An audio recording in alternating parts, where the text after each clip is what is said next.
गुरुर्मूर्ति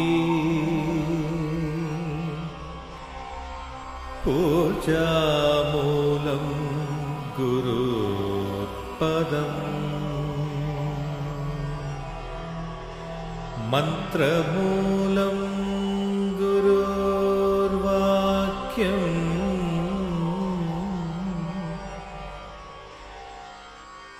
मोक्षमूलं गुरुर्कृपा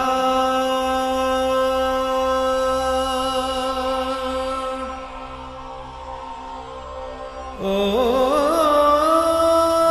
श्री गुरवे नमः।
And the path of the earth around the sun, that's another circle, nearly an ellipse. These two circles intersect each other. Rendu aa chakralu udanu chesi untayi. Those 2 points of section, intersection, are kayasasya vrita kastasya magmishta madanthasaha. So those 2 points are moving anti-clockwise. Jyotisham idantha. Jyotisham is now the whole thing is description of the space. It's a knowledge. That is a Veda is knowledge. Veda is not prayer. Your understanding of the knowledge about the physical universe around you, it destroys your karma. You become part of the universe around, even just by understanding that it is so. There is, I am on the earth. Earth is a small thing. It is like a small seed spinning on its own axis, going round the earth, revolving and rotating. These 2 conditions, rotating and revolving, are constantly spinning. I am not static. Constantly I am like a football kicked up into the skies. I am constantly on the movement, where there is no staticity, which is why I am spending myself and reforming myself. I am gathering some more dust and losing that dust. Karma and everything are conditioning me. All conditioning is result of my karma. My karma is on account of my being part of a moving system. All these things are next to Ritra, most of them are riks. Some of them are ajus. Some of them are in the Atharvana also. Some, the same riks are sung as samans. Rik is sung as musically, that is saman. Most of the Samaveda is only nothing but riks. Riks. with a chew. కావ్యంలోకి వస్తే యజుస్సు That is only some of them are Yajus, not all. Some Yajus are different from Riks. There are some Riks have entered into this Yajus, also very few. But only Riks have entered into the Samant. All Sama rook with music Yes. All rooks entered some All don't, not all Riks. No, all Samants are Riks. All Riks are not Samants. Huh? Yajus is meant for to propitiate the devas. That is why it is yajati. So even Parsis, they call yasana. That is yajna. The word used by the Parsis is yasana. Y-A-S-N-A. That is yajna only. Most of the riks that we are chanting in the Rig Veda are already found in the Vedas of the Parsis, because they hail from northwest part of Persia.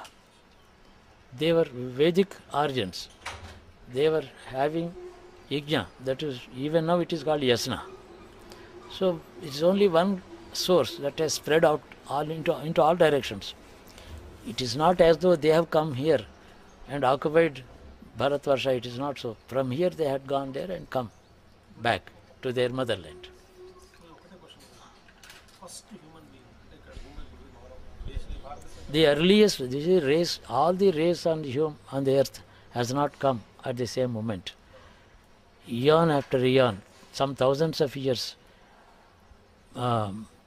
earliest man who walked on the earth, who has what you call Homo erectus, that a man who has stood up and who has evolved into the Homo sapiens with intelligence about the surroundings, that has had taken place in the Aryavarth. Yes. Later, every 20,000, 30,000 years, some other race is coming up in some other region. Options of this Offshoots is only knowledge. No. There are several. You see, like you plant about 10 plants in 1 acre of land. One plant has come up earlier. Have a different source. Human source is the earth only. The earliest civilization, first man who could understand, who thinks, who thought about himself and the surroundings was here. From here again they went out. They joined the other forces, Indo-European, Indo-Aryan, then Indo-Germanic language. Their sources are language is the source of tracing the origins of human races.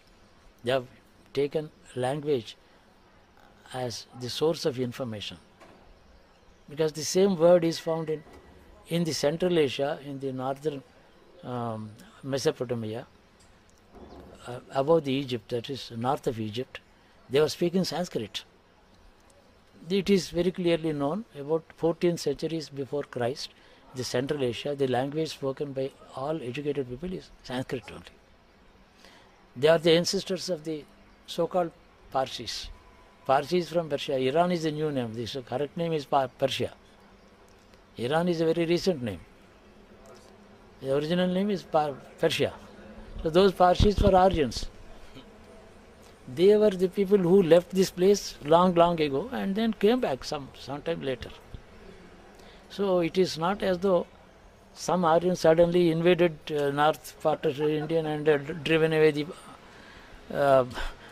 Dravidians. It's not so. This was the earliest place where a civilized and thinking man.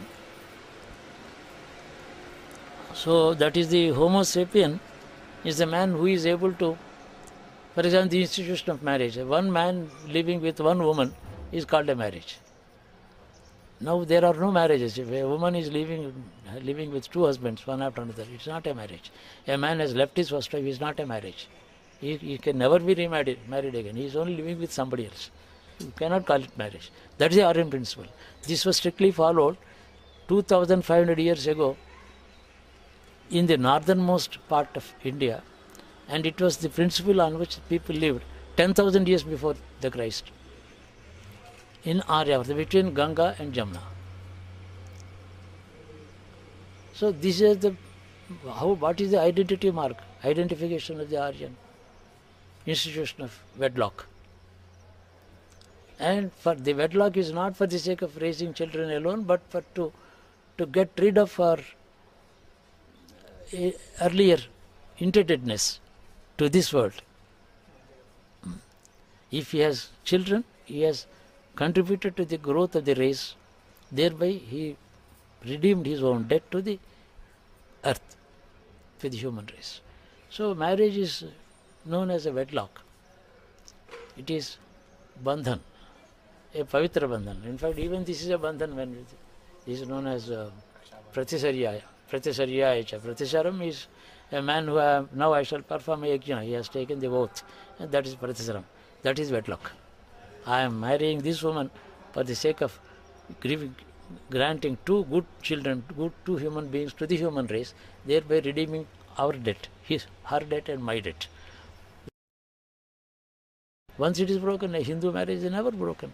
So these are the ancient principles which were ruling our people in this region. More than 12,000 years before Christ, I can clearly say this. There is clear evidence. 12,000 is before Christ. And a small stream of that culture was Parsis, who lived there about 2,500 years before Christ in Persia. You can't reopen it. Once it's locked, it's permanently locked. It's the question of no dissolution. Even in law, a person who gives away his daughter at the age of 13 in marriage is punishable. Child Marriages Act, he is punishable. He is punished. But the wedlock is not cancelled by the court. Did you see this? It does not annul the marriage. It punishes the man who has given his daughter. That's all about it. This is the point which I raised in the meeting of judges in Visakhapatnam. All lady lawyers, judges and family courts, they have all gathered. The sanctity of the Hindu marriage cannot be nullified, cannot be denied by any law made in India or anywhere. The method of marriage may be punishable, but not the marriage, not to be dissolved. Our judges when raised this point. Even today, the other day, two judges came to Visakhapatnam. They said, we are playing that tape again and again. Then that is giving us guidance in giving judgments over the cases. Cheppar. So this is origin principle. This origin, and what is this way of life? How did they arrive at this? Say that this is the right way of living, based on the knowledge of the universe surrounding you, the forces governing your life, growth and death. So the secrets are revealed by the phenomenal universe around. So this Veda is describing all those 9 planets, 27 stars, asterism. The divinity is ruling the... Yes, astrology is there even for the Westerners, but there are no gods over the grahas. Our graham is worshipped. Surya is God. Jupiter is God. Recent discoveries about the non-existence of 9th planet. No, that is... In fact, it's not a discovery, it is known to us.